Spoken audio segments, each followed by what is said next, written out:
Hey, it's Webs here, and there's been 6 more cards for the Onyxia Lair mini set that's been revealed, including one of the new legendaries, which kind of give us an idea of how the other 2 legendaries that aren't revealed so far are going to be revealed. So let's go over them.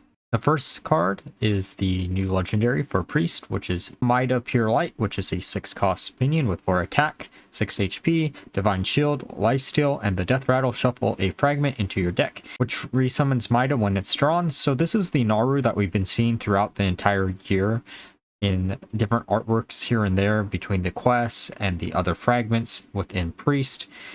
So it looks like Zyrilla was able to put them back together, and this is an interesting card. I don't know how useful this is going to be because it does compete with Light Shower Elemental as a additional minion, though in a pure Death Rattle deck where you want infinite advantage, this could be a card that would prevent you to ever going into fatigue, which might be an interesting concept to actually have, though you could also try to combo this out with some of the other cards that will duplicate this card in particular. So eventually you could actually have a full board of Midas. While I do think this is a better Waxadread, which was a similar card for Rogue in the past, I don't think it's going to be that much playable just because of the fact that if your opponent is going to target this instead of going face because it doesn't have taunt on it, then they're probably going to do something with a silence or something else. Disruptible card. I do like the theme of it overall though. And now time for the last 6 cards that were revealed. We're starting with is Horn of Wrathion, which is a 3-cost spell for a priest that draws a minion, and if it's a dragon, summon 2/1 whelps with rush. So this card I think is actually way more valuable than the rest. It does make Dire Maw Sentinel even worse than it already was, because you're probably not going to want to run it in a Dragon Priest deck now if you can guarantee yourself 2/1 whelps with rush whenever you use this as a draw power card. And it does make Kazakhstan, mainly due to the fact that if you are running Kazakhstan as the only minion in your entire deck, you do technically have 5 copies of it in your deck. You just need to use a bunch of other removal tools as the other cards in your deck until you can actually survive until turn 8. I don't know how viable that's going to be, but it is sure an interesting deck that you could actually try out. Scale of Onyxia, which is a 7-cost Druid spell that fills your board with 2/1 whelps with rush. So there's 2 easy cards to compare this one to.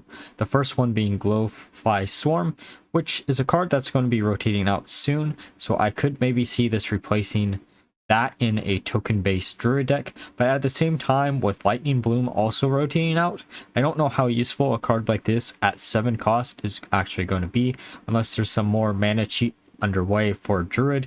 I think Druid is probably the class that is going to be either the most affected by the cards rotating out or one of the top ones. The other card this is comparable to is Expendable Performers from Demon Hunter. But unlike Demon Hunter, you don't have a real way to abuse something like this, especially because the only ways you could actually abuse this is by filling your board with all these whelps and then buffing them up. But because it is a 7-cost card, that's going to be actually hard. You're only going to be able to get 1 buff out on average on all the whelps, though it does serve as a board clear, I guess, against some other decks, which is something that Druid doesn't necessarily have right now, so it could be used for that. But I still think it being 7 cost is a way too high and probably won't see any play because of that. Mage card got revealed, which is Drakefire Amulet. That is a 10-cost tradable spell that discovers 2 dragons and summons them with fire as its school of magic. So for a set centered around dragons, there weren't actually that many dragons actually added, so there aren't too many small dragons that this could actually summon off. And because you're not getting the battle cries off whatever dragon that you would summon off this, you have to hope and pray you get something like Alexstrasza with the most amount of stats, or Nozdalmu. Either way, I don't know how useful this is going to be, especially because if you pair it with Clumsy Courier, would allow you to actually cheat it out earlier than turn 10, but at the same time, because it removes the possibility of choosing what dragons to actually get off of it, I don't think that combo is going to be really good, though it does provide another high cost spell for a fire-based deck if you really wanted to go down that route. I just don't think this is going to be another viable card. And for the 4th card revealed today is a tradable 2-cost spell for Paladin, Ring of Courage, which gives a minion +1/+1 and repeats for each enemy minion.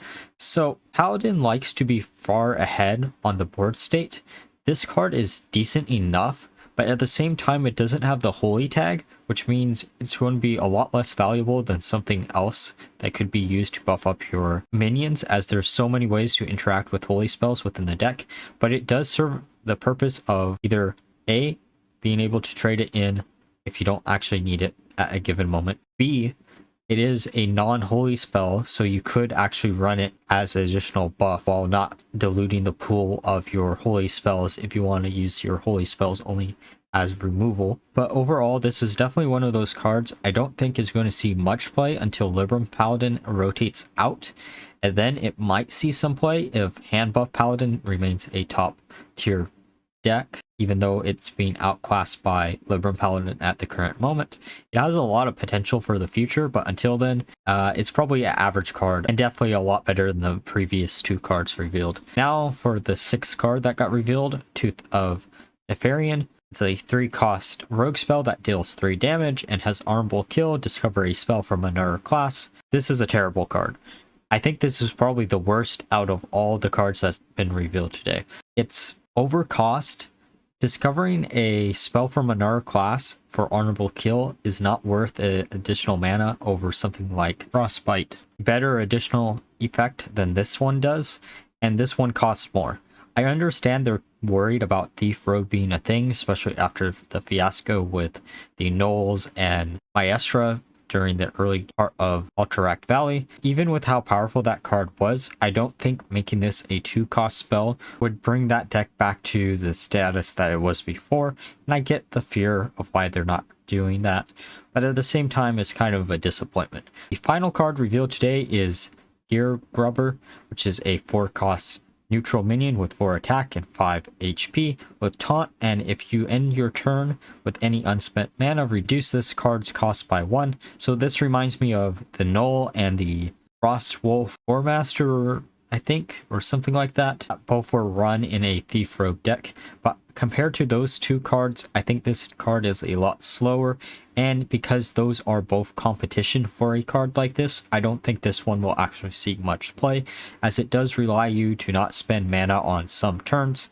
and it isn't a card that you want to keep in your open hand if you're going to rely on reducing its cost by 1 every time you don't finish off your turn with all your mana. I could be wrong. I think it's probably a decent card and a lot better than some of the other cards revealed today, but at the same time, I don't think this is going to be an above average card.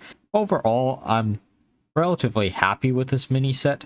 There's a lot of interesting deck ideas that can be made with a lot of these cards, so it's going to be really fun in the next few months to try to figure out what's meta relevant and what isn't, what's going to be fun to play.